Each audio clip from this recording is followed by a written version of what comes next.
Welcome to global queue. ناظرین، آج ہم بات کرنے جا رہے ہیں دنیا کے خوبصورت پہاڑ کہاں پائے جاتے ہیں۔ ناظرین، ایک لمحے کے لیے تصور کیجئے کہ آپ کسی ایسے مقام پر موجود ہیں جو اتنا رنگین ہے کہ آپ کو تصویر لینے کے بعد فلٹر لگانے کی ضرورت ہی نہیں، یا ایسی جگہیں جو اتنی خوبصورت ہیں کہ آپ کو کیمرے کی سیٹنگ تبدیل کرنے پر مجبور کر دیں تاکہ آپ اس پورے منظر کو اس میں قید کر سکیں۔ ان میں سے آج ہم نے چند پہاڑوں کو منتخب کیا ہے۔ امید ہے ناظرین آپ کو یہ بے حد پسند آئیں گے، لیکن اس کے لیے آپ کو ہماری ویڈیو اینڈ تک دیکھنا پڑے گی۔ تو چلیے ناظرین، بڑھتے ہیں ان پہاڑوں کی جانب جو قدرت کا حسین شاہکار ہیں۔ ناظرین، سب سے پہلے بات کرتے ہیں پیرو کے کوسے قزح پہاڑ۔ جنوبی امریکی ملک پیرو میں واقع ایک پہاڑ بھی کوسے قزح جیسا منظر پیش کرتا ہے، جسے دیکھنے کے لیے سیاح کھینچے چلے آتے ہیں۔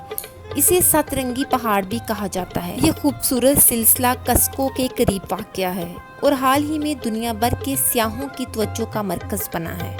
ایک اندازے کے مطابق سیاحت کے سیزن میں یہاں روزانہ اوسطاً 1500 افراد آتے ہیں۔ اس پہاڑ کے حقیقی رنگ تبھی نمایاں ہوتے ہیں جب برف پگھلتی ہے اور نیچے سے کوسے قزح کے رنگ ابھر آتے ہیں۔ حقیقت میں یہ سمندر، جھیل اور دریاؤں کی مٹی کی تہیں ہیں جو ہزار سال تک جمع ہوتی رہیں اور بالآخر اس صورت میں جلوہ گر ہوئیں۔ ناظرین، اب بات کر لیتے ہیں Landmannalaugar mountain Iceland کی۔ آئس لینڈ اپنی جغرافیائی خصوصیات کی وجہ سے ویسے ہی دنیا بھر میں مشہور ہے، لیکن فجلباغ نیچر ریزرو میں موجود یہ پہاڑ تو ایک شاہکار ہے۔ اس میں یہ رنگ دراصل رائف لائٹ نامی ایک پتھر کی وجہ سے آئے ہیں جو کئی رنگوں میں پایا جاتا ہے، سرخ، گلابی اور سبز سے لے کر نیلے، سنہرے اور پیلے رنگوں میں بھی۔ لینڈ ونال لوگر کے حسن کو ایک طرف بھی رکھ دیں تو یہ علاقہ ہائکنگ کے لیے بہترین جگہ ہے، جہاں پر 3 ایسی ٹریلز موجود ہیں جن پر ہائکنگ کی جا سکتی ہے۔ سینٹ لوشیا کا پیٹون پہاڑ۔ سینٹ لوشیا جزائر غرب الہند یعنی ویسٹ انڈیز کا ایک خوبصورت جزیرہ ہے۔ اس کے جنوب مغربی ساحلوں پر آپ کو یہ آتش فشانی پہاڑ ملیں گے۔ ان پہاڑوں پر گھنے جنگلات ہیں جو نایاب نباتات کا مسکن ہیں۔ اقوام متحدہ نے انہیں عالمی ثقافتی ورثہ قرار دے رکھا ہے۔ ان میں سے بڑا پہاڑ گراس پیٹون کہلاتا ہے، جبکہ چھوٹا پیٹٹ پیٹون جو چھوٹا ضرور ہے لیکن اس کی ڈھلوانے زیادہ خطرناک ہیں۔ ان پہاڑوں پر چڑھنا عام آدمی کے لیے ایک بڑا چیلنج ہوتا ہے، لیکن اگر پھر بھی کوئی جانا چاہے تو اس کے لیے گائیڈ ضروری ہے۔ اس کی بلندی سے دور دور کے خوبصورت نظارے ملتے ہیں۔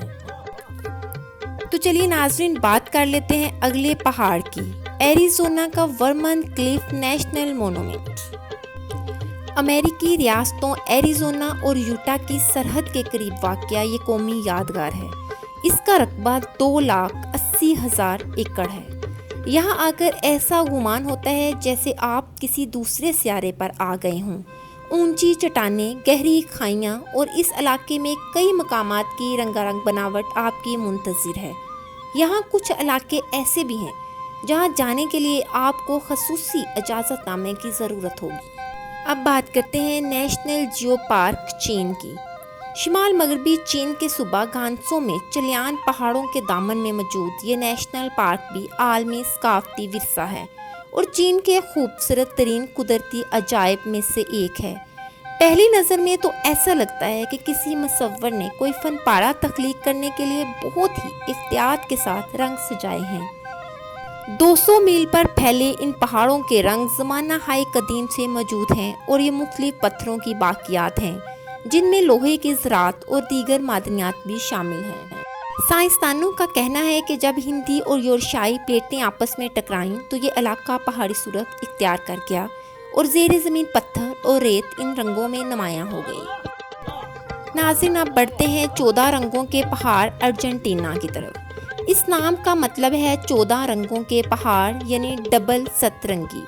یہ نکیلے اور رنگیلے پہاڑ شمال مغربی ارجنٹینا کے صوبے جوجوئی میں واقع ہیں اور پچھلے چند سالوں سے سیاحوں میں بہت مقبول ہیں۔ آپ کو ان 14 رنگی پہاڑوں تک پہنچنے کے لیے تقریباً 15 میل کا کچا راستہ طے کرنا پڑتا ہے۔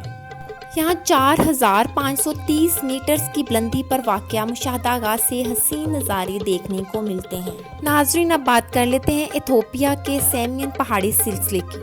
شمالی ایتھوپیا کا یہ نیشنل پارک بھی عالمی ثقافتی ورثہ ہے اور حیوانات اور نباتات کا ایک بڑا مسکن ہے۔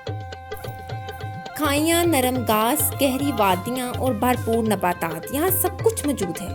یہاں مدھومے کے خطرے سے 2-4 پہاڑی بکریاں بھی پائی جاتی ہیں۔ یہاں کے دوسرے نایاب جانوروں میں ایتھوپیا بھیڑیے، بندر اور دوسرے شکاری پرندے بھی شامل ہیں۔ ناظرین، آپ کو ہماری یہ ویڈیو کیسی لگی کمنٹ سیکشن میں ضرور بتائیے گا۔ ویڈیو کو لائک، چینل کو سبسکرائب کیجیے گا، اپنی دعاؤں میں یاد رکھیے گا۔ ہم اسی کے ساتھ آپ سے اجازت چاہیں گے۔ تھینک یو، اللہ حافظ۔